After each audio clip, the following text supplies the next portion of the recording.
This is such a horrible story. I'll put a trigger warning out here for people who might have experienced trauma and might not be able to handle gruesome details of cases. A 56-year-old woman was just arrested in Waterbury, Connecticut, where she allegedly held her son captive for 20 years. So on February 17th, the Waterbury Fire Department was called out to 2 Blake Street, where they had to attend to a fire. Now, 56-year-old Kimberly Sullivan had escaped the fire, but they had to go in and retrieve her 32-year-old stepson. So he had suffered from severe smoke inhalation and fire exposure. And while he's being transported to the hospital, emergency personnel is talking to him, and he goes on to tell them that he started this fire with a lighter, hand sanitizer, and paper. And he started the fire because he wanted to escape the home because his stepmother has been holding him captive since he was 11 years old.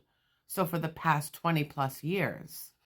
So he was taken to the hospital and he's in critical condition. So Major Crimes gets involved and they've been investigating over the past almost month, 3+ weeks. So this man said that for 20 years he was subjected to inhumane treatment. He was starved, neglected. He hadn't received any medical care, no dental care. He had very, very little food and a couple of glasses of water a day. He had a drink from the toilet. He was locked in this upstairs room, which I guess wasn't even considered a bedroom, for 20 plus years, where he was given 3 books and a dictionary, and he said that's how he educated himself. And he had a radio, which he said that's how he kept track of the date and time. So this is severe abuse that he suffered.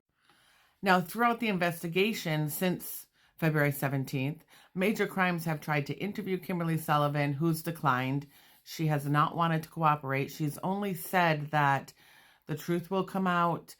The biological father is the one who raised and just made all these decisions about her stepson, and he recently left, and she has nothing to do with any of this.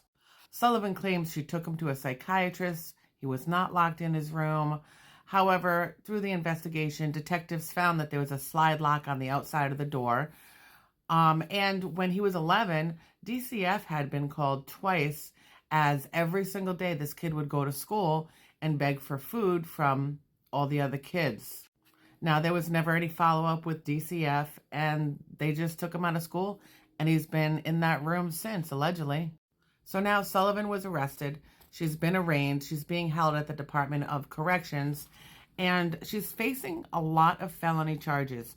First-degree assault, second-degree kidnapping, first-degree unlawful restraint, cruelty to persons, first-degree reckless endangerment. Now, I will keep you updated with this case. Fortunately, this man is now free, and we'll see what occurs with the trial and this woman. We'll see where the father is. We don't know any of that at this point. But please like, follow, and share so that I can continue to provide you with more content. And thank you for being here.